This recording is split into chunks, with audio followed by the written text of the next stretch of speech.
Halo teman-teman, jadi hari ini aku lagi ada di Citraland Surabaya. Biasanya calon pembeli itu terlalu berfokus pada besar ataupun ukuran sebuah rumah. Tapi menurut aku, yang paling penting itu bukanlah sebuah ukuran, tapi melainkan bagaimana rumah itu lebih gampang dirawat, kemudian lebih nyaman dengan kehidupan kita sehari-hari. Nah, rumah yang satu ini di belakang aku ini ukurannya 8x20 dengan luas bangunan yang menurut aku tuh pas banget di 230-an.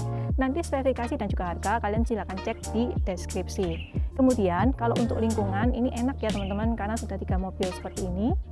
Nah, dan tadi kalau misalkan Gio lihat lewat peta, di sini itu cuma 4 menitan lah kalau naik mobil ke area G-Walk. Nah, kalau teman-teman dari luar kota belum kenal apa itu G-Walk, G-Walk itu adalah pusat kulinernya Surabaya Barat sebenarnya. Jadi kalau misalkan orang mau move ke Surabaya Barat, pasti kan pilihannya antara Citraland ataupun ada beberapa lainnya. Nah, kepinginnya itu pastinya kan dekat G-Walk karena cari makan dan juga makanan online itu pun juga terasa lebih dekat. Nah, kemudian menurut aku untuk rumah yang satu ini pun dari depan desain fasad rumahnya itu juga nggak aneh-aneh. Menurut aku tuh sweet spot banget karena nggak tampak ramai teman-teman ya. Jadi untuk pembersihannya, perawatannya itu menurut aku tuh kayak gampang gitu loh. Bahkan kesan rumah ini waktu pertama kali Gio masuk itu memberikan kesan kayak bisa dibilang ini upgrade house ataupun first time kalau kita mau punya rumah nih teman-teman gitu. Nah, di sini pun juga sudah lengkap dikasih pagar sliding seperti ini. Nah, tapi teman-teman nggak perlu khawatir karena di depan klaster yang ini itu juga sudah pakai one gate system. Jadi aman banget ya, kalian Citraland ini di setiap klasternya itu sudah pakai one gate system. Aman, seperti itu teman-teman. Kemudian di area depan ini teman-teman juga sudah dapetin halaman yang menurut aku ini sangat luas ya, teras seperti ini. Luas, misalkan ada beberapa bagian part yang mau teman-teman ganti dengan teh kayu itu juga boleh. Ada kerannya juga, jadi mau cuci mobil dan lain-lain. Untuk carport di sini pun muat dengan satu mobil. Menurut aku kalau misalkan di area sebelah sana itu mau dicor ataupun dijadiin teh kayu, mungkin bisa jadi area tempat kita sepeda motor seperti itu. Jadi bisa lebih fungsional lah kayak gitu. Nah, kemudian kalau di area sebelah sini ini agak teduh karena ada tutupan dari depan fasad rumahnya. Yang di atas itu pasti ada balkoninya. Jadi kalau misalkan mau pasangin kanopi ya berarti nyambungnya dari atas sebelah sini. Bawahnya ini udah pakai batu alam, jadi udah ada kesan tropisnya. Dan ini bagus karena menimbulkan kesan maskulin. Jadi di awal kita sudah disuguhin sama warna-warna yang cenderung dark ataupun gelap seperti ini. Untuk terasnya ini luas ya teman-teman, mau kasih bench ataupun tempat taruh sepatu dan lain-lainnya juga cukup nyaman. Kemudian ini yang aku suka nih ya, bukan cuman yang kayak pilar biasa yang kayak bulat ataupun persegi panjang, tapi ini sudah ada efek dimensionalnya seperti ini. Jadi menurut aku ini ya ciri khas banget lah. Rumahnya yang mana? Itu loh yang ada pilarnya tapi yang segitiga kebalik, nah, kayak gitu. Kemudian pintu, nah ini pintunya udah dapat double door teman-teman pasti ya, karena rumah baru di Citraland udah siap bunyi kayak gini, teman-teman nggak perlu lah upgrade daun pintu, ya kan? Ini udah bagus, dapat smart lock juga, dan ini kok nyaman banget ya rasanya karena di dalam sudah ada 4 kamar tidur. Let's go. Nah, begitu pas masuk, hal yang pertama aku perhatikan itu adalah feel atau perasaan ketika pas pertama kali masuk di area sebelah sini teman-teman. Jadi ini itu adalah area nonton TV sekaligus jadi area ruang tamu. Biasanya kalau misalkan di rumah-rumah yang ukurannya sekitar 200 ataupun di bawah 200, area ruang tamu dan juga area nonton TV itu biasanya dijadikan satu. Nah, kenapa? Karena biasanya yang bertamu ya cuman keluarga-keluarga terdekat aja.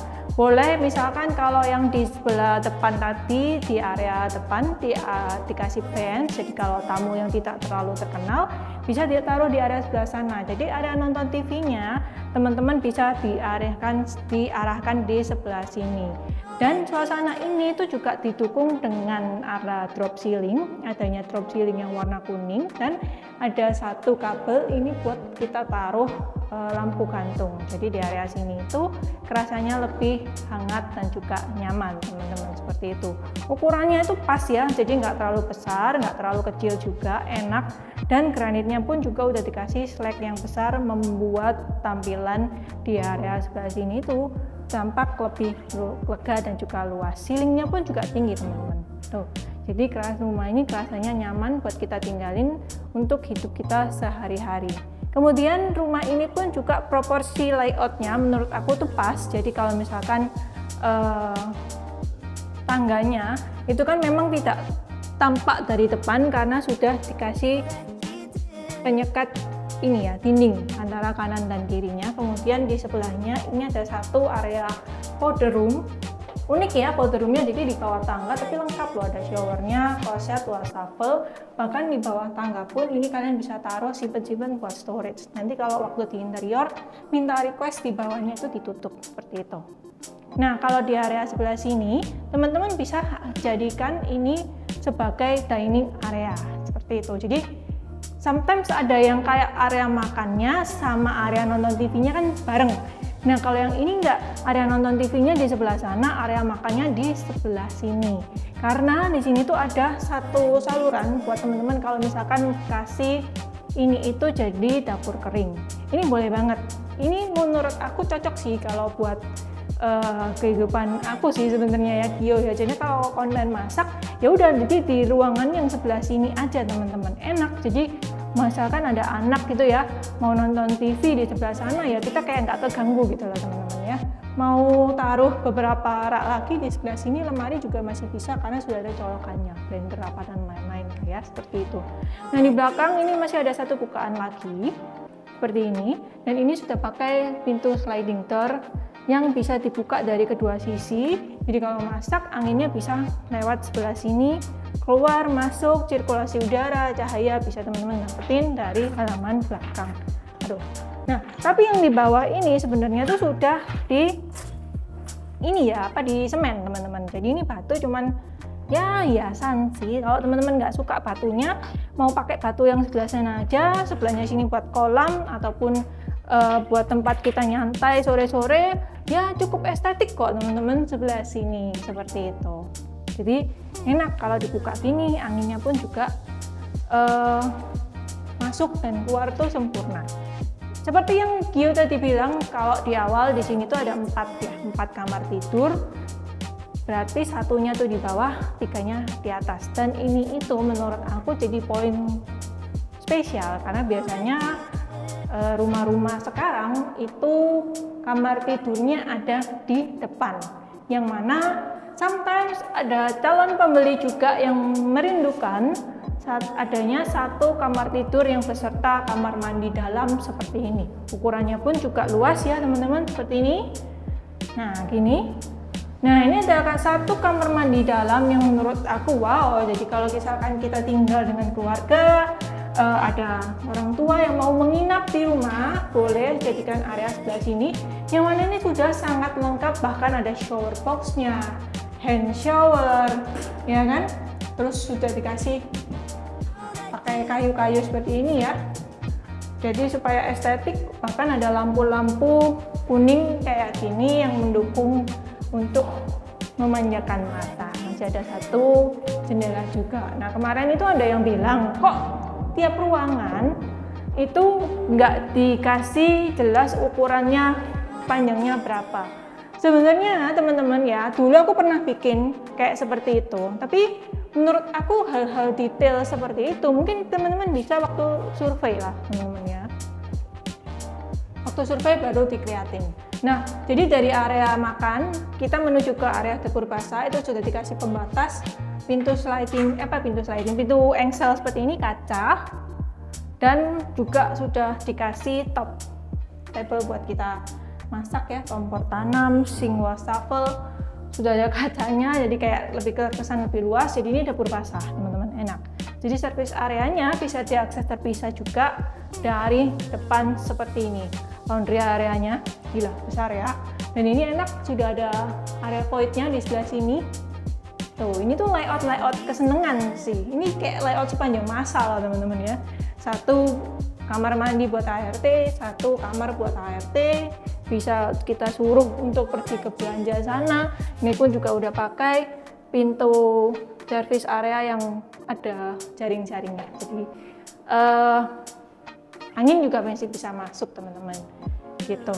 Aku pribadi sih kalau layout seperti ini sebenarnya suka ya teman-teman, suka banget. Kayak gitu. Nah setelah kita puas melihat di area lantai yang pertama, let's go kita naik ke lantai yang kedua ya.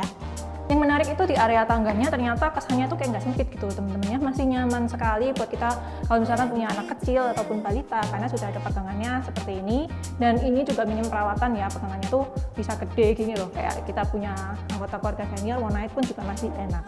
Kemudian yang di lantai yang kedua ini ada 3 kamar berkumpul teman-teman ya. Biasanya ini menjadi salah satu karakter sebuah rumah di mana area private seperti ini tuh menjadi salah satu pertimbangan yang sangat penting. Kayak hadapnya di mana, terus layoutnya, posisi kamarnya tuh di mana. Dan menurut aku ini sangat nyaman sekali karena 2 kamar anaknya seperti yang ada di belakang aku ini itu punya connecting balcony dan juga ukuran yang menurut aku ini impian buat kita upgrade rumah deh. Kalau misalkan anak kalian tuh sudah ngomong kayak, "Mama, Papa, ini kamarnya terlalu sempit." Nah, ini kan kamarnya enak, gede, ceilingnya pun tinggi ya kan. Kalau mau pasang AC nggak perlu detail-detail lagi tembok karena sudah ada salurannya seperti itu. Kamar yang di sebelah ukurannya kurang lebih sama, tapi aku mau ajak kalian itu lewat balkoni. Nah, ini fasadnya yang teman-teman lihat dari depan itu yang ada putih-putihnya, yaitu dari balkoni sebelah sini teman-teman. Balkoninya bukan balkoni yang kecil-kecil gitu ya, tapi lumayan nih kayak gini. Enak, sudah ada drainasenya, jadi kalau misalkan hujan dan lain-lain itu masih bisa masuk lah, kita masih bisa pel-pel. Di sini pun juga bisa pakai ada pembatas kaca temper dan teman-teman bisa ngerasain area lingkungan yang premium di area Citraland.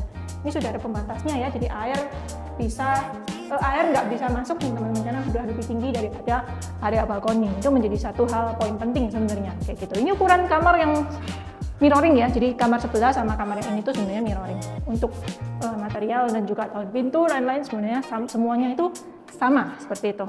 Nah, kamar mandinya ini kamar mandi sharing ya teman-teman. Tuh, biasanya ada anak yang kayak, loh nanti kamar mandinya rebutan gitu ya, karena ini enggak kali ini ya, karena sudah ada dikasih pembeda antara kita mau mandi sama kita mau buang air gitu ya. Ini kita mau mandi, ada head shower sama hand shower, dikasihnya 2. Ada pintu kacanya seperti ini dan ini tebel. Di atasnya sudah dikasih ornamen kayu, jadi bikin itu kayak ada nuansa tropis sedikit gitu teman-teman ya. Kalau buang-buang air ya kita di sebelahnya. Ukurannya pun juga nggak sempit, masih ada space lah kayak gitu. Jadi punya privasinya sendiri-sendiri. Nah, udah ada cermin nih, aku suka ya, udah ada cermin. Nanti akan di cleaning up seperti itu ya kan, ada wastafel bahwa kalau misalkan mau di interior juga bisa, exhaust pun juga lengkap. Nah, yang perlu kita perhatiin kalau rumah-rumah di area iklim tropis kayak di Surabaya ini kan hujan panas gitu ya, sometimes itu rumahnya lembab dan lain-lain. Menurutku rumah-rumah yang mempunyai desain fasad kayak rumah kayak gini menurut aku tuh lebih long last karena depannya itu sudah ada tutupannya seperti itu teman-teman. Nah, ini ada satu space lagi buat kita taruh ya, sometimes buat storage dan lain-lain lah seperti itu teman-teman. Karena kalau rumah-rumah yang fasadnya itu nggak ada tutupannya, kanopinya, nah itu lumayan makan biaya perbaikan karena kan langsung ya kena mataharinya sama kena hujannya itu lumayan seperti itu. Wah, ini kalau kita masuk di area kamar tidur yang paling utama, lebarnya berarti panjangnya ini kayak 8 ya, 8 meteran kayaknya sih teman-teman seperti itu. Jadi kalau misalkan kita mau sekat sendiri itu sebenarnya bisa di area sebelah sini. Tapi biasanya tuh ada orang sekarang tuh yang nggak terlalu suka langsung dikasih tembok. Biasanya tuh kayak dikasih ini loh apa, lemari yang cuman segini, terus baru lemari yang panjang-panjang tinggi-tinggi itu baru di area sebelah sana. Jadi kayak nggak langsung kelihatan tembok sebenarnya teman-teman. Nah, kalau yang ini itu nggak ada balkoninya, jadi langsung aja ya, ini jendela seperti ini. Sometimes ada yang suka, ada yang nggak suka. Oh ya, ini detail yang perlu diperhatiin ya teman-teman. Jadi adanya tangga di sebelah sini. Mungkin dari situ nggak kelihatan, dari sini kok. Nah, ini tangga dari sini, ini kiri. Nah, ini tangga, jadi kalau dari bawah mau naik ke atas itu jadi tangganya naiknya lewat yang bawah situ. Ada tutupan, nah itu tutupannya bukan balkoni tapi tempat outdoor AC. Outdoor AC-nya jadi rapi semua di situ ya pengerjaannya. Kayak gitu, ada kabel-kabel kayak gini buat kita pasangin interior ya, nanti buat lampu LED. Kemudian kita masuk ke kamar mandi yang paling utama ya teman-teman. Wah, ini pasti udah dibedain ya untuk ukuran klosetnya dan lain-lain, dan untuk klosetnya itu di sebelah sini. Tuh, jadi nggak kelihatan dari depan, udah ada dikasih interior dikit nih kayak kayu-kayu, ada cermin, exhaust, dan untuk ruangan kita mandi ya kan, ini lebih besar ya teman-teman. Dari sini sampai ke arah sebelah sana Jadi kalau misalkan mau kasih kursi lagi, kita mau serapan, luran juga oke. Dan ini ada head shower sama hand shower, lengkap banget. Shower unitnya pun juga nyaman buat kita taruh sabun-sabun skincare yang banyak. Setelah berkeliling dari depan sampai lantai yang 2, rumah ini membuktikan satu hal, bahwa sebuah rumah yang nyaman itu nggak harus berukuran besar. Yang penting itu rumahnya proporsi layoutnya itu pas, cukup untuk kehidupan keluarga kita sehari-hari dan lingkungan yang nyaman untuk kita pulang beristirahat dari hal yang melelahkan di luar rumah. Menurutku rumah ini pun juga cocok untuk masuk dalam daftar pilihan keluarga teman-teman. Jadi kalau mau survei silakan hubungin Giovanni di nomor WhatsApp di bawah ini. Jangan lupa follow kami di sosial media lainnya. Terima kasih sudah mengikuti host tour Gio kali ini. Saya Giovanni dari Gio Real Estate. Sampai ketemu di video selanjutnya. Thank you. Jangan lupa subscribe ya.